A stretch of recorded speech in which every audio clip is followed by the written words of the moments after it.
জাহিল আর মূর্খ বন্ধুরা আমার অজ্ঞ বলা হয় কেন? কারণ হলো ওই যুগে সব বিদ্যা ছিল, কিন্তু আল্লাহ পাকের কোরআনের বন্ধুরা আমার বিদ্যা ছিল না। এজন্যই তো মুসলমান বন্ধুরা আমার চ্যালেঞ্জ করে বলতে পারে, বর্তমানে মুসলমান তুমি যদি তোমার সন্তানকে ডক্টর, এসপিডিসি, প্রকৌশলী বন্ধুরা আমার অনেক শিক্ষা অর্জন করাও, কিন্তু আমাদের সন্তানগুলি যদি বন্ধুরা আমার ইলমে ওহী কোরআনে পাকের বিদ্যা অর্জন না করে, আমার সন্তান বন্ধুরা আমার ডিগ্রিতে অনেক বন্ধুরা আমার ডিগ্রি অর্জন করতে পারবে জমিন থেকে আসমান পর্যন্ত, কিন্তু এই সন্তান কোন অবস্থাতেই আদর্শ গুণগত মানুষ হতে পারে না। শুধুমাত্র কেবলমাত্র কোরআনের পাকের সিলেবাস দিয়ে, কোরআন দিয়ে মানুষ আদর্শ মানুষ হয়। আজকে যদি বাংলাদেশের মধ্যে বন্ধুরা আমার দুর্নীতি বন্ধ করতে চান, চুরি, জেনা বন্ধুরা আমার লুটতরাজ, নেশা এগুলি বন্ধ করতে চান, মানব রচিত জ্ঞান ও বিজ্ঞান দিয়ে বন্ধুরা আমার কখনো বন্ধ করা যায় না। এগুলি বন্ধ করতে চাইলে অবশ্যই আল্লাহর কোরআনের জ্ঞানের মাধ্যমেই বন্ধ করা যায়। কোরআনের মাধ্যমে মানুষের জীবন কিভাবে পরিবর্তন হয় সহজ করে বোঝার জন্য বন্ধুরা আমার একটা মাত্র ঘটনা বলি, তাহলে আপনারা প্রত্যেকেই বিষয়টা বুঝতে পারবেন। আমরা জানি পয়গম্বর যখন দ্বীনের দাওয়াত দিচ্ছিলেন, সেই সময়ে আবু জেহেল একদিন বন্ধুরা আমার ভিলেন প্রকৃতির যুবকদেরকে ডাকলো। এরপরে সমস্ত যুবকদেরকে ডেকে বলল, যুবকরে, আমরা কেন তোমাদেরকে ডেকেছি তোমরা কি জানো? সমস্ত যুবকগুলি ডেকে বলল, আমিরুল মুমিনিন, না আমরা কেউ জানি না, বলুন কি জন্য আমাদেরকে ডেকেছেন। সেই মুহূর্তে বন্ধুরা ফারুক আজম রাদিয়াল্লাহু তাআলা ওমরে ফারুক সেই জায়গায় বন্ধুরা আমার উপস্থিত ছিল। আবু জেহেল তখন ডেকে বলল, শোনো, মুহাম্মদ যে ধর্মের কথা বলে মুহাম্মদকে হত্যা করতে হবে। সমস্ত যুবকগুলি তখন বন্ধুরা আমার মাথা নিচের দিকে নয় দিল, কারণ মক্কার মধ্যে আব্দুল্লাহর ছেলে মুহাম্মাদের চেয়ে অনুপম চরিত্র মানুষ কেউ না। সমস্ত যুবকগুলি মাথা নিচের দিকে রওনা দিল, না আমি যদি আব্দুল্লাহর ছেলেটাকে হত্যা করি, আসমান থেকে গড়ে উঠেছে আমাদের ধ্বংস করে দিবে। সেই মুহূর্তে খাত্তাবের ছেলে ওমরে ফারুক বন্ধুরা আমার বুকটা টান করে বলল, দেখো, আমি তো জানি কোন মানুষ বন্ধুরা আমার আব্দুল্লাহর ছেলে মুহাম্মদকে মারতে পারবে না, একমাত্র খাত্তাবের ছেলে ওমরই পারবে। সেই মুহূর্তে বন্ধুরা আমার ফারুক আজম কন্টাক্ট করে, কত কি দিবা? এক করে যে আবু জেহেলের সঙ্গে কন্টাক্ট হয়, ফারুক আজম রাদিয়াল্লাহু তাআলা বিশ্বনবীকে মারার জন্য যায়। আমার জিজ্ঞাসা হলো, নবীর চেয়ে অনুপম চরিত্রওয়ালা মানুষকে পৃথিবীতে সেকেন্ড পিস আছে? কথা বলেন। আরে ভাই, থাকতে কেমনে? আল্লাহ তো তার ফ্যাক্টরিতে, গোডাউনে নবীর চেয়ে অনুপম চরিত্রওয়ালা মানুষ তো তৈরি করে না। থাকবে কেমনে? নবীর চেয়ে অনুপম চরিত্রওয়ালা কোন মানুষ না। সেই মানুষটাকে যেই ফারুক আজম হত্যা করতে যায়, মারতে চায়, বলুন তো এর চেয়েও কি ভিলেন আরো পৃথিবীতে কেউ হয়? কথা বলেন না কেন? হয় কি না? এর চেয়ে বড় ভিলেন এই পৃথিবীতে আর কেউ হয় না। ফারুক আজম সেই সময় ওই যুগের বিদ্যার জ্ঞান অর্জন করেছেন, কোরআন পাকের বিদ্যা অর্জন করে নাই, এই জন্যই ভিলেন। কিন্তু যখন সেই যুগের বিদ্যাকে বাইপাস করে নতুন টিচার মুহাম্মদ রাসূলুল্লাহ সাল্লাল্লাহু আলাইহি ওয়াসাল্লামকে গ্রহণ করলো আর কোরআনকে সিলেবাস হিসাবে গ্রহণ করলো, কোরআনের বিদ্যা অর্জন করার কারণে যেই মানুষটা মানুষের রক্ত পান করার পাগল, ওই মানুষটাই এখন ইসলামের জন্য, এমনকি মানুষের জন্য নিজের রক্ত দেওয়ার জন্য পাগল। বিষয়টা বোঝার জন্য আপনাদেরকে বলি, আমিরুল মুমিনিন হযরত ওমর ফারুক রাদিয়াল্লাহু তাআলা, আমিরুল মুমিনিন ওমর ফারুক রাদিয়াল্লাহু তাআলা, উনি যেদিন থেকে খলিফা হয়েছেন, উনি আর কখনো রাতে বিছানায় ঘুমাইতেন না। সারা রাত জেগে জেগে পাহারা দিতেন, মানুষের কার কি সমস্যা এটা খুঁজে খুঁজে দেখতেন। উনি ছিলেন নেতা। মুসলমান ভাইরা আমার কথাগুলি দিনটা বোঝার জন্য চেষ্টা করবেন। এরপরে দেয় ফারুক আজম রাদিয়াল্লাহু তাআলা আনহু বন্ধুরা আমার এশারের নামাজগুলি আদায় করে তামাম দুনিয়া একদম স্তব্ধ বিরাজমান, কোনো আওয়াজ নাই, শুনশান নীরবতা। সমস্ত মানুষগুলি বন্ধুরা আমার যখন ঘুমিয়ে যাইত, হযরত ওমর ফারুক রাদিয়াল্লাহু তাআলা আনহু বন্ধুরা আমার কোন লোককে সঙ্গে করে নিতেন না। উনি শুধুমাত্র কেবলমাত্র একা একাই রাজ্যের মধ্যে ঘুরে ঘুরে মানুষের অবস্থাগুলি দেখত। এমনই একদিন ওমর ফারুক রাদিয়াল্লাহু তাআলা রাতের অন্ধকারে বন্ধুরা আমার রাস্তার মধ্যে চলতেছেন, চলতে চলতে চলতে চলতে বন্ধুরা আমার বাচ্চাদের কান্নার আওয়াজগুলি তার কর্ণকুহরে ঢুকে গেল।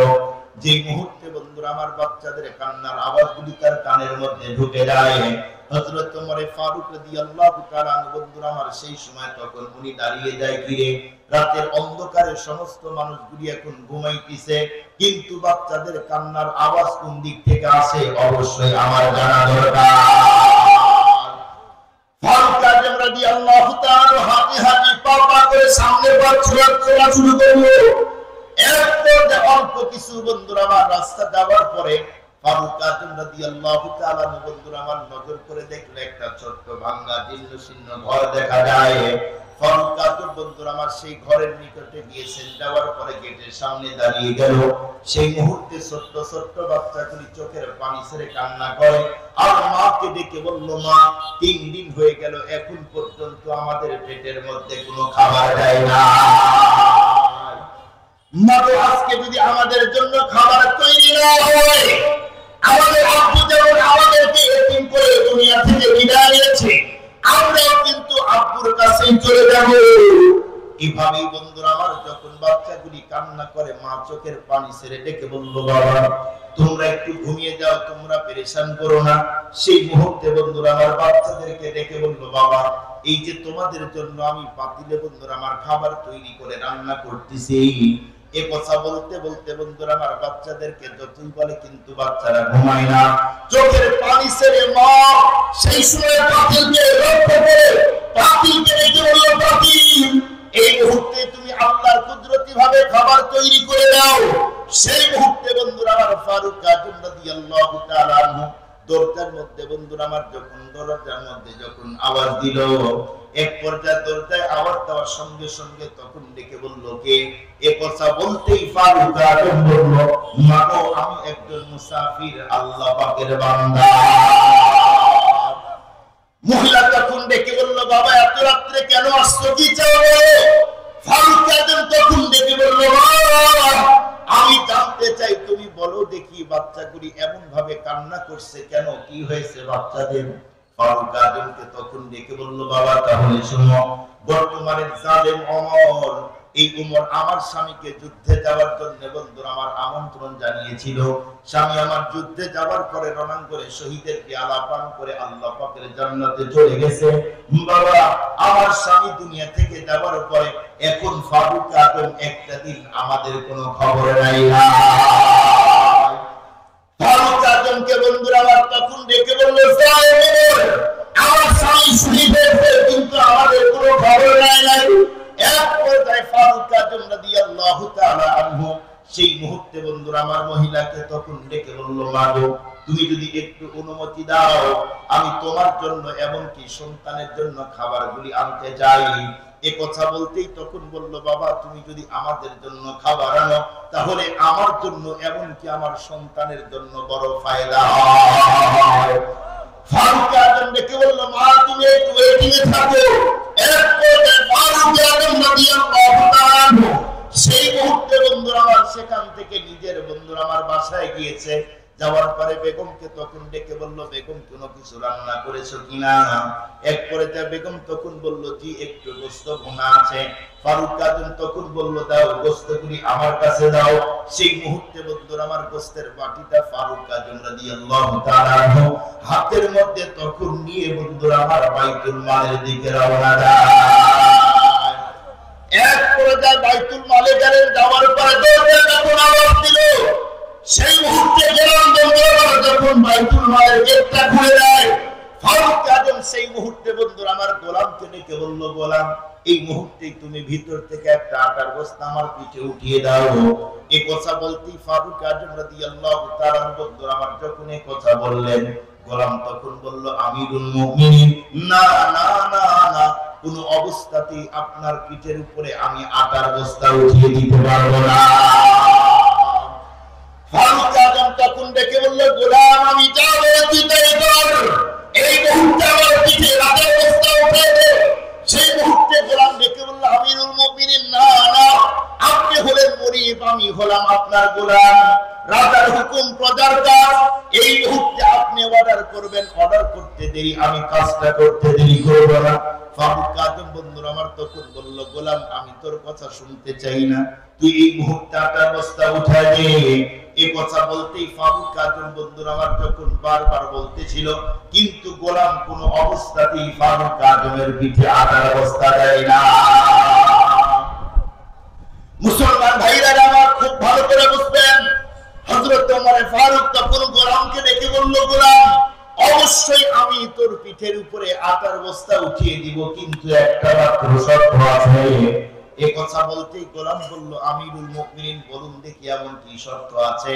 এই কথা বলতেই তখন বলল গোলাম, কিয়ামতের দিন যেই দিন আল্লাহ রব্বুল আলামিন গুনার বোঝাগুলি আমার পিঠে উঠায় দিবে, সেই দিন তুই আমার গুনার বোঝাগুলি নিবি না দিবা। গোলাম তখন দেখে বলল, আমিরুল মুমিনিন দুনিয়াতে আমি উপকার করতে চাই, পরকালে না। ফারুক আজম তখন বলল, গোলাম এই মুহূর্তে আটার বস্তা উঠায় দে। এক পর্যায়ে বন্ধুরা আমার যখন ফারুক আজমের পিঠের উপরে আটার বস্তাগুলি উঠিয়ে দিল, ফারুক আজম আটার বস্তা নিয়ে যখন রাতের অন্ধকারে চলতেছে, পিছন থেকে একজন মানুষ যদি লক্ষ্য করে দেখে, সে বলবে নিশ্চিত মদিনার মধ্যে এর চেয়ে রিক্ত হস্ত দরিদ্র মনে হয় মানুষ আর কেউ না। আল্লাহু আকবার, আল্লাহু আকবার। উনার চেয়ে দরিদ্র অসহায় গরিব পড়ে হয় এই পৃথিবীতে আর কেউ নাই। কে সে? যিনি 64 বর্তমান 64 রাষ্ট্র এক জায়গায় করলে যত বড় হয় তত বড় রাজ্যের খলিফা লিডার ছিলেন তিনি। এত বড় রাজ্যের লিডার ছিলেন তিনি। সেই মানুষটা নিজের পিঠের উপরে আটার বস্তা নিয়ে ফেলতেছে।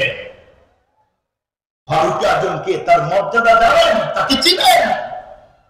কিয়ামতের দিন আল্লাহ পাক কোন রাসূলকে সালাম দিবেন না, আমাদের নবীকেও সালাম দিবে না। খুতুবাতে জুলফিকার আপনি পড়ে দেখেন, মাওলানা জুলফিকার আহমদ নকশবন্দি লেখেন, কিয়ামতের দিন আল্লাহ পাক হযরত ওমর রাদিয়াল্লাহু তাআলা কে সালাম দিয়ে বলবে, ওমর হিসাবের জন্য আসো। এর আগে ওমর ফারুক রাদিয়াল্লাহু তাআলা কে আল্লাহ পাক নিজে ডাইরেক্ট সালাম দিবে, সালাম ওমর আসো, তোমার উপরে শান্তি প্রতিষ্ঠিত হোক, আসো আসো আসো। কোন মানুষ যেই মানুষের হিসাবের জন্য কোন পেরেশান করতে হবে না। আল্লাহু আকবার। উনি ছিলেন নেতা, নিজের পিঠের উপরে আটা নিয়ে জনগণের বাড়িতে দিয়েছে। অবশ্য আপনাদের অঞ্চলের নেতারাও দেয়। কথা বলেন, কথা বলেন না কেন? এইবার মন খারাপ করলে কথা বলেন, এবার মন খারাপ করলে, মন খারাপ করলেও সমস্যা নাই, আর খুশি হইলেও আমার কোনো সমস্যা নাই। কথা যেটা সত্য এটা তোমাকে বলতেই হবে। কথা বলেন না কেন? আমাদের দেশের অবস্থা কি শুনেছি জানি না, এক মেম্বারের নাকি 6 জন পিএস থাকে। কয়জন?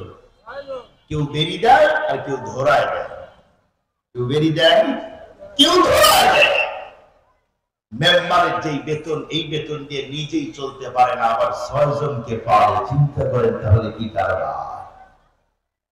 সম্মানিত উপস্থিতি, এজন্যই তো বলতে চাই, এই সমাজে যদি হক্কানি ওলামায়ে কেরাম এমনকি কি বলে খেলাফত যদি প্রতিষ্ঠিত হয়, চেয়ারে যদি ওই মানুষগুলি আছে যাদের অন্তরে রবের ভয় থাকবে, যাদের অন্তরে পরকালের ভয়, আল্লাহর ভয় থাকে না, ওরা এই সমাজে কখনো চুরি বন্ধ করতে পারে না।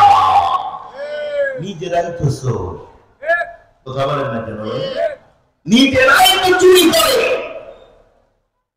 দেখেন না এদেশের কত নেতা, কতজন জ্ঞানীজন, গুণীজন, বুদ্ধিজীবী কতজন এসে বলে মাদকের বিরুদ্ধে, মাদককে বন্ধ করুন, মাদককে বন্ধ করুন। সেই সময় ওলামায়ে কেরাম আওয়াজ দিয়েছে মাদককে বন্ধ করুন, মাদককে বন্ধ করুন। দুঃখ আর কষ্ট লাগে, আমরাও করি মাদককে বন্ধ করুন, মাদককে বন্ধ করুন। যুব সমাজ নষ্ট হয়ে গেল, এদেশের যুবতীরা নষ্ট হয়ে গেল।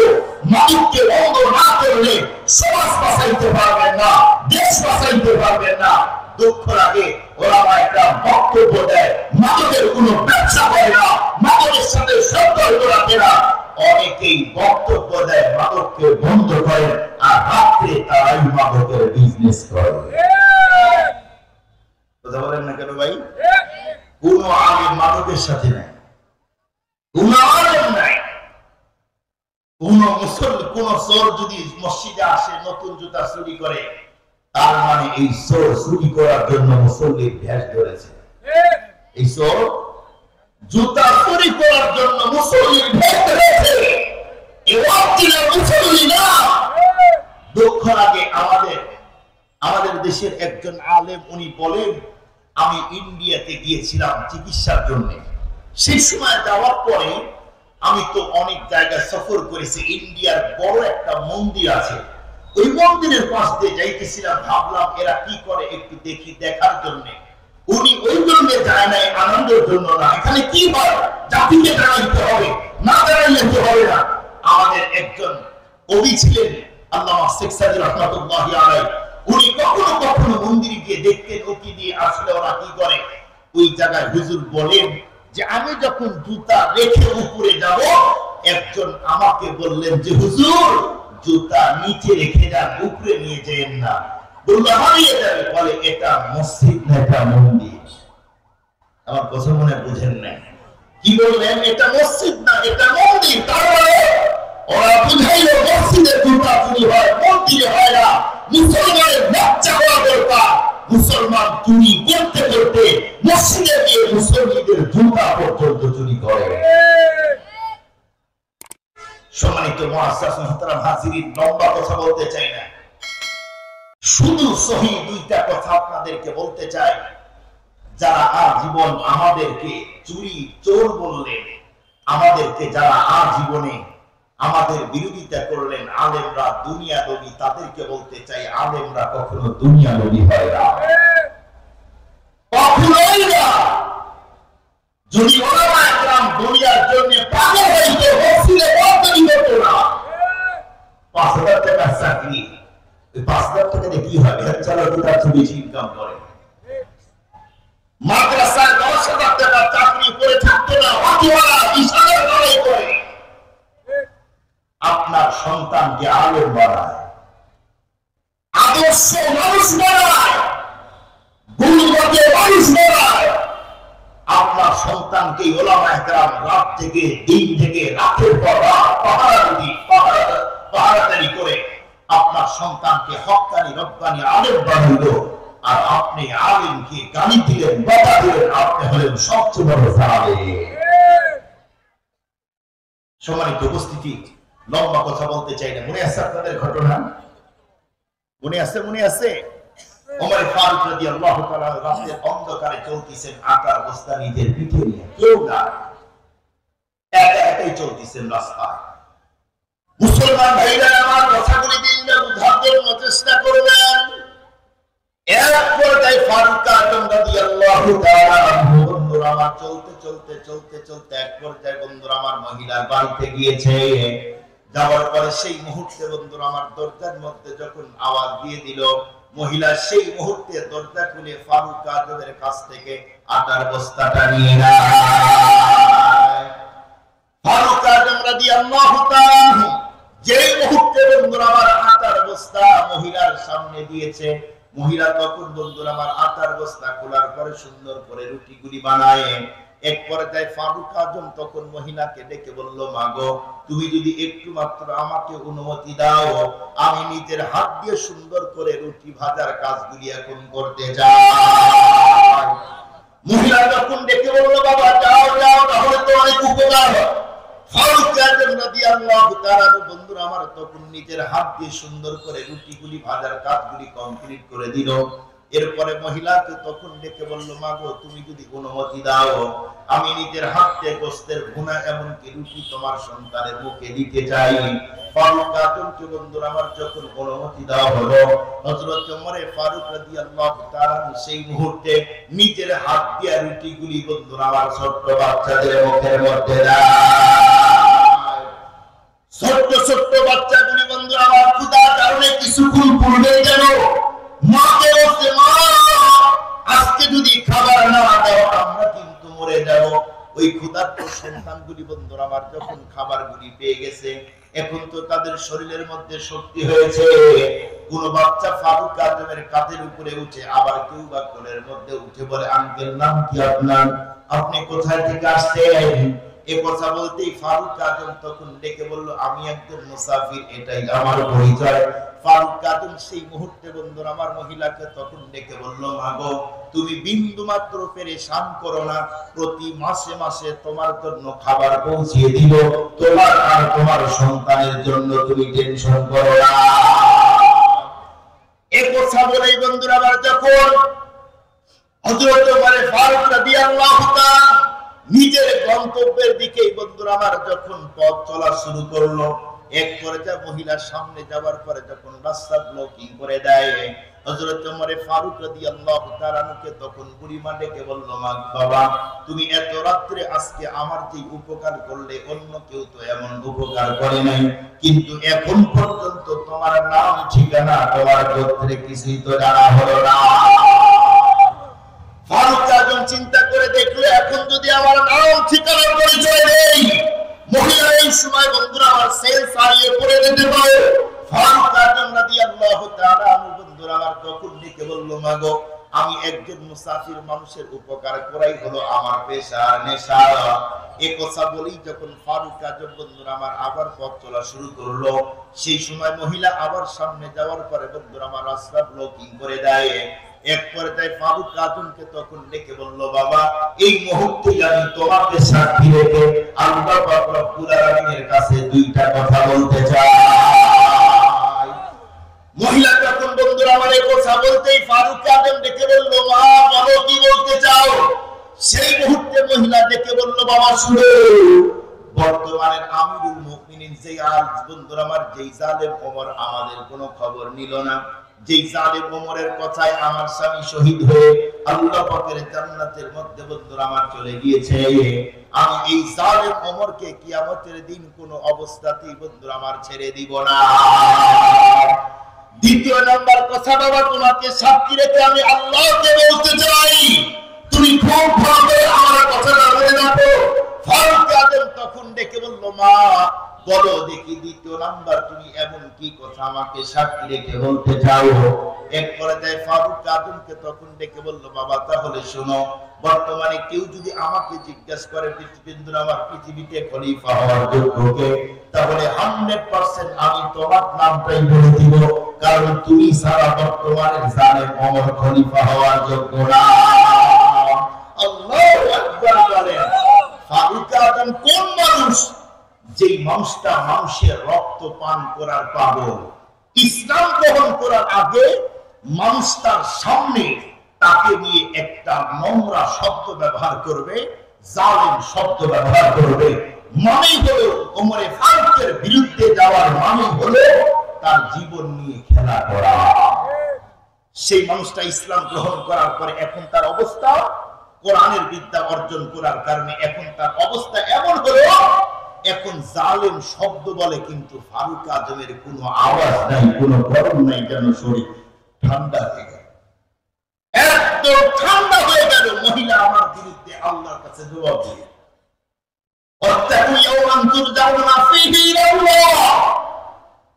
ওই দিনকে ভয় করো যেদিন রবের সামনে দাঁড়াইতে হবে। এই চিন্তা, এই ফিকির যখন তার মাথায় ঢুকলো, এখন মাথা যেন কাজ করে না। ওমর ফারুক রাদিয়াল্লাহু তাআলা লম্বা ঘটনা, আমি শর্ট করে কয়েক মিনিটে শেষ করে দিব। বাসায় গেলেন, যাওয়ার পরে সারা রাত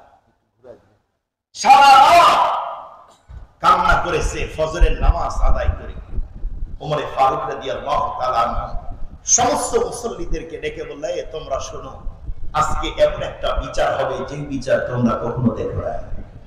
কে বলতেছে?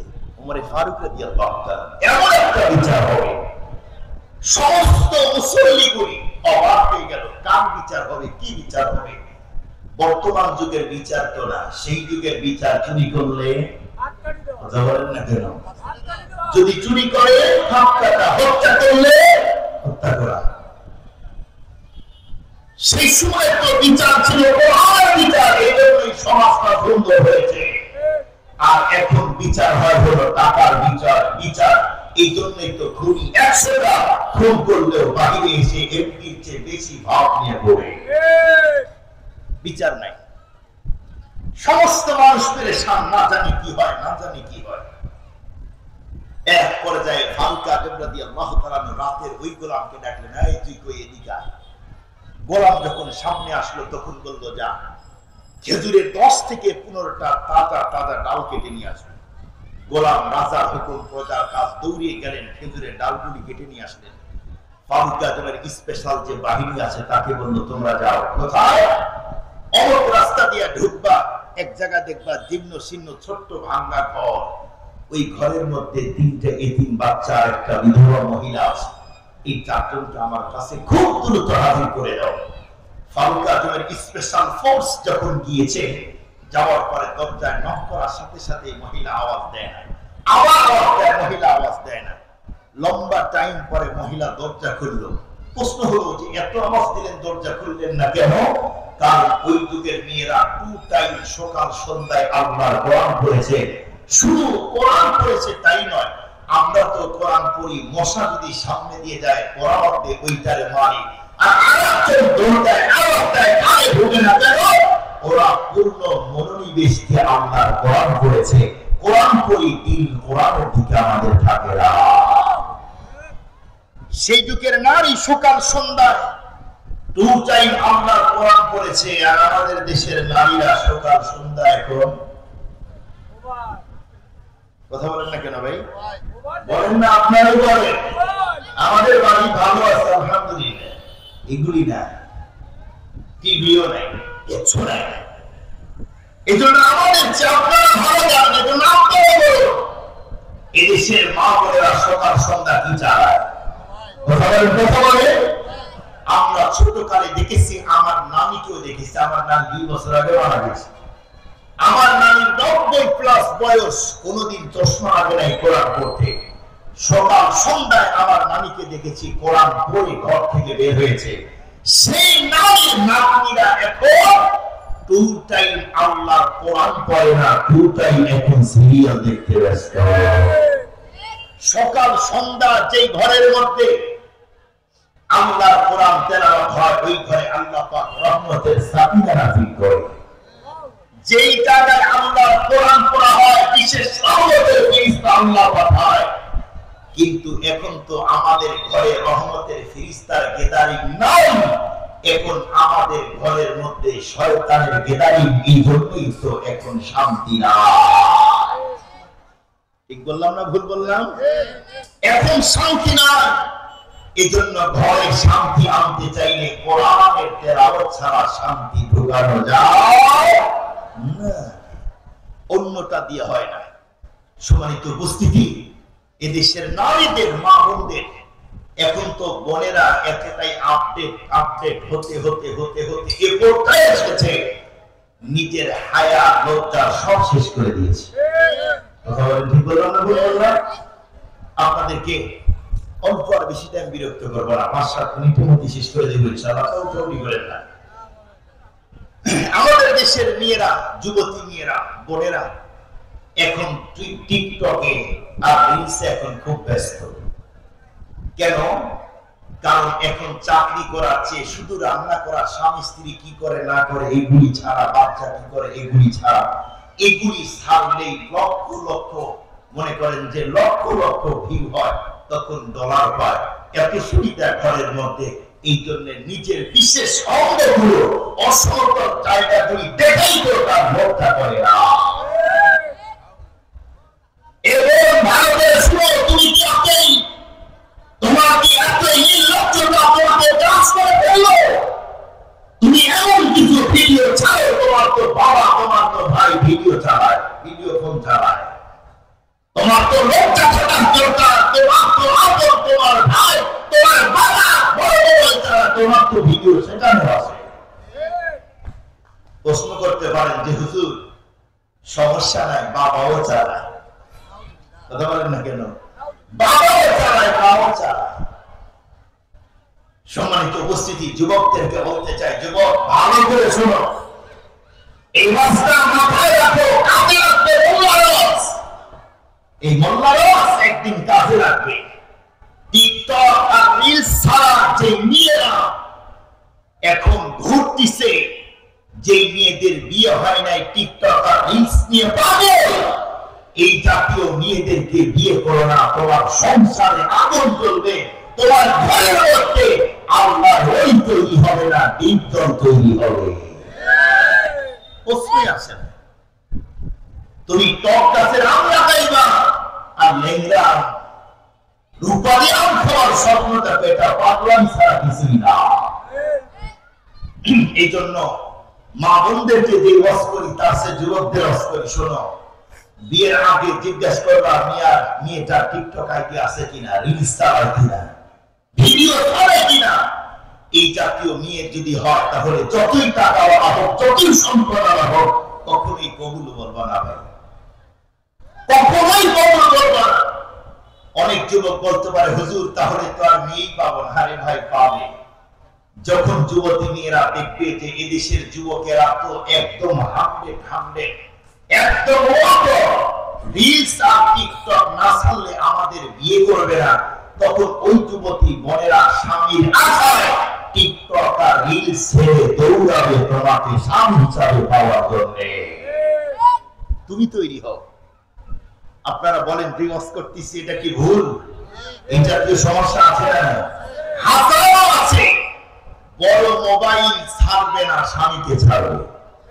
বড় মোবাইল ছাড়বে না, সংসার ছাড়বে। এরা তো নারী নামের কলঙ্ক, এরা তো নারী নামের কলঙ্ক। এই জাতীয় মা বোনদেরকে যদি নারীদের কাতারে উঠাও, আদর্শবান নারীদের কাতারে উঠাইলে ওই জাতীয় আদর্শ বন্ধেরই লজ্জা হবে লজ্জা। সম্মানিত উপস্থিতি, আপনারা বলুন, যে বোনটা এখন রিলস চালায়, টিকটক আইডি চালায়, এর পেট থেকে যেইটা বের হবে তো পেট থেকেই টেনে নিয়ে আসবে। কথা বলেন না কেন ভাই? আমার শাশুড়ি একটা মজার কথা বলে। আমার শাশুড়ি বলে যে ছোট বাচ্চা যদি বেশি দুষ্টুমি করে তখন তাকে লক্ষ্য করে আমার শাশুড়ি বলে ওরা হাতটা পেকে গেছে আগে। বুঝছেন কি কথা? তার মানে মেডিকেল সায়েন্স ডক্টর গুলি এখন বলে মাদেরকে, যারা পেটে বাচ্চা নিয়ে ডক্টরের কাছে যায়, গাইনি ডক্টর গুলি বলে, দেখো আগে যা করেছো যা বলেছো সাবধান, বাচ্চা বড় হয়েছে, তোমার কথা কিন্তু পেটের মধ্যে এখন বাচ্চা শোনে। মা যদি ভালো হয় সন্তানও ভালো হবে। আব্দুল কাদের জিলানীর মা ছিলেন ভালো, সন্তানকে পেটে নিয়ে কোরআন পড়েছে, সন্তানও তেমনই হয়েছে। আর তুমি যদি সন্তানকে পেটে নিয়ে টিকটক তৈরি করো, রিলস তৈরি করো, নাটক আর গান নিয়ে ব্যস্ত থাকো, তোমার পেট থেকে বোন যেইটা বের হবে এইটা নিশ্চিত 50টা পুরুষের বিছানায় যাবে। আমাদের দেশে দেখেন না কত নায়িকা আছে বিয়ে ছাড়াই 3টা বাচ্চা আছে না নাই? আমি কি অবাস্তব বলতেছি? সেই দিন শুনলাম কোন জানি এক রাষ্ট্রের এক খেলোয়াড় বিয়ে করেছে 3টা বাচ্চা হওয়ার পর। আরে ভাই, মেসিরই তো 6টা বাচ্চা হওয়ার পরে বিয়ে করেছে। এদেশের যুবকেরা আবার এটাই মডেল মনে করে। লজ্জা থাকা দরকার। রুচি এখন নষ্ট হয়ে গেছে। কথা বলেন না কেন ভাই? এখন এদেশের মানুষের রুচি নষ্ট হয়ে গেছে। মুসলমান ভাইরা আমার কথাগুলি দিলে বোঝার জন্য চেষ্টা করবেন। এরপরে তাই ফারুক আজম রাদিয়াল্লাহু তাআলা আনহুর বাহিনীগুলি বন্ধুরা আমার যখন মহিলাকে বলল দরজা এখন ওপেন করে দাও, মহিলা দরজা ওপেন করে দেওয়ার পরে অনেকগুলি মানুষকে দেখার পরে তখন বলল তোমরা কারা? এই কথা বলতে স্পেশাল বাহিনীগুলি বর্তমানের খলিফা আমাদেরকে পাঠিয়েছে, এই মুহূর্তে তোমাকে এবং কি তোমার সন্তানকে খলিফার কাছেই যেতে হবে। এই কথা শুনতেই মহিলার ভিতরে ভয় ঢুকে গেল। ফারুক আজম বন্ধুর আমার জালের ওমর আমাকে কেনই বাড়াচ্ছে, আমার সঙ্গে বন্ধুর আমার তার তো কোনো মুআমালা নাই, তার সঙ্গে তো আমার কোনো কথা নাই, কেনই বা আমাকে ডাকে? সেই মুহূর্তে বন্ধুরা আমার মহিলার মস্তিষ্কের মণিকোঠায় হাজির হয়ে গেল ওই যে রাতের অন্ধকারে একজন যুবক এসেছিল, তুমি তাকে সাক্ষী রেখে ফারুক আজমকে জালিম জালিম বলে তুমি গালি দিয়েছো, নিশ্চিত ওই যুবকটা খলিফাতুল মুসলিমিন হযরত ওমর ফারুক রাদিয়াল্লাহু তাআলা কেই বলে দিয়েছে। এরপরে মহিলা বন্ধুরা আমার তিনটা বাচ্চা নিয়ে বের হলো ফারুক আজম রাদিয়াল্লাহু তাআলা বন্ধুরা আমার কাছে যখন চলতেছে, চলতে চলতে ফারুক আজমের বন্ধুরা আমার যখন বিচারের জায়গায় পৌঁছে গিয়েছে, সেই মুহূর্তে ফারুক আজম বন্ধুরা আমার মুসল্লিদেরকে বলল তোমরা রাস্তা ক্লিয়ার করে দাও। মহিলা যখন বন্ধুরা আমার রাস্তার মিডল পয়েন্টে যখন আসতেছিল, সেই মুহূর্তে ভাবতেছে দেখি তো একটু জালেম ওমরকে কেমন দেখা যায়। মহিলা বন্ধুরা আমার দূর থেকে যখন বাঁকা চোখে নজর করে দেখলো, সেই সময় দেখলো চেয়ারের মধ্যে ওই মানুষটাকে দেখা যায়, যে মানুষটা রাতের অন্ধকারে আটার বস্তা নিয়ে গিয়ে আমার বাসায় গিয়েছিল। মহিলা তখন নিজের চোখকে বিশ্বাস করে নিতে পারে না, হয় না কি দেখলাম। মহিলা নিজের চোখটাকে ডোরা দিয়েছে। এরপরে আবার সেকেন্ড বার বন্ধুরা আবার যখন নজর করলো, নজর করার পরে দেখলো হ্যাঁ ওই যুবককেই তো দেখা যায়। মহিলা এক পর্যায়ে ভিতরে ভয় আরো বেড়ে গেল, হ্যাঁ কি হবে এখন। এক পর্যায়ে বন্ধুরা আমার মহিলা যখন ফারুক আজমের সামনে যখন হাজির হয়, হযরত ওমর ফারুক রাদিয়াল্লাহু তাআলা সেই সময় বন্ধুরা আমার নিজের চেয়ারটা ছেড়ে দাঁড়িয়ে গেল। এরপরে মহিলাকে ডেকে বলল, এই চেয়ারের মধ্যে বসার যোগ্যতা আমি ওমর ফারুকের না, মাগো তুমি এই মুহূর্তে চেয়ারে বসে যাও। এরপরে ফারুক আজম গোলামকে ডেকে বলল, গোলাম এই মুহূর্তে আমার হাতের মধ্যে খেজুরের ডালগুলি দিয়ে। ফারুক আজম বন্ধুরা আমার যখন নিজের হাতের মধ্যে খেজুরের ডালগুলি নিয়ে নিল, এরপরে মহিলার হাতে বন্ধুরা আমার খেজুরের ডালগুলি যখন হস্তান্তর করে দেয়, এরপরে মহিলাকে ডেকে বলল, মাগো এই যে আমি ওমর তোমার সামনে এখন দাঁড়িয়ে গেলাম, তুমি আমাকে মারতে মারতে আমাকে হত্যা করে দাও, এরপরেও কিয়ামতের দিন আল্লাহর আদালতে বিচার দিও না। আল্লাহু আকবার বলেন, আল্লাহু আকবার। তুমি আমার বডি থেকে সমস্ত ব্লাড তুমি বের করে দাও, আমার কোনো দুঃখ নাই, কষ্ট নাই, হাত কেটে দাও, মাথা কেটে দাও, বডি ক্ষত বিক্ষত করে দাও, আমার কোনো দুঃখ নাই, কিন্তু আমার বিরুদ্ধে আল্লাহর কাছে বিচার দিও না। আমার বিরুদ্ধে আল্লাহর কাছে বিচার দিও না, কারণ আল্লাহর আদালতে দাঁড়ানোর যোগ্যতা আমি ওমর ফারুকের নাই। মহিলা কান্না করে বলল, আমিরুল মুমিনিন আমি আপনাকে চিনতে পারিনি, ক্ষমা করে দেন। ফারুক আজম বলল, না মা, তুমি সেই সময় কসম করে আমাকে সাক্ষী রেখে আল্লাহর কাছে বলেছো কিয়ামতের দিন আমার বিরুদ্ধে বিচার দিবে। আমি তোমার কাছে করজোরে অনুরোধ করতে চাই, বিচার তুমি দুনিয়াতেই করো, আল্লাহর কাছে তুমি আমার বিরুদ্ধে বিচার দিও না। মহিলা তখন দেখে বলল, আমিরুল মুমিনিন আমি কিন্তু দ্বিতীয় আরেকটা কথা বলেছিলাম। কি কথা? উনি তখন বললেন, দ্বিতীয় কথা হলো আমি সেই সময় বলেছিলাম কেউ যদি বর্তমানে খলিফা হওয়ার যোগ্য থাকে, আপনি সেই ব্যক্তি যে বর্তমানে খলিফা হওয়ার যোগ্য একজন মানুষ। সম্মানিত উপস্থিতি, আমি আপনাদের জিজ্ঞাসা করতে চাই, ফারুক আজম এখন নিজের রক্ত দেওয়ার জন্য পাগল, ইসলাম গ্রহণ করার আগে রক্ত নেওয়ার পাগল, ইসলাম গ্রহণ করার আগে নবীকে হত্যা করার পাগল। এই ফারুক আজমের জীবন পরিবর্তন হলো সেই যুগের বিদ্যা, সেই যুগের বিচার দিয়ে, নাকি আল্লাহর কোরআন আর রাসূলুল্লাহর মাধ্যমে? আমার বলেন শুধুমাত্র আল্লাহর কোরআন, কোরআনী সিলেবাসকে গ্রহণ করার কারণে, কোরআনের পাকের বিদ্যা, কোরআনের দাস্তান ছোঁয়া লাগার কারণে ফারুক আজমের জীবন, তার লাইফস্টাইল আল্লাহ পাক পরিবর্তন করে দিয়েছে। আমি তো সেটাই বলতে চাই, আল্লাহ পাক কোরআনে সেটাই বলেছেন, আর-রহমান দয়াময় আল্লাহ, আল্লাহর কোরআন, কোরআন শিখালেন, খলাকাল ইনসান মানুষ বানালেন। তার মানে হলো কোরআনের বিদ্যা ছাড়া কখনো আদর্শ মানুষ হওয়া যায় না। আদর্শ মানুষ হতে চাইলে কোরআনের বিদ্যা ছাড়া হয় না। শেষ কথা, এই সমাজে চুরি, ডাকাতি, অন্যায়, অপরাধ, জুলুম, জেনা, ব্যভিচার, নেশা সবগুলো বন্ধ করতে চাইলে বলুন তো দেখি কোরআন ছাড়া কি সম্ভব?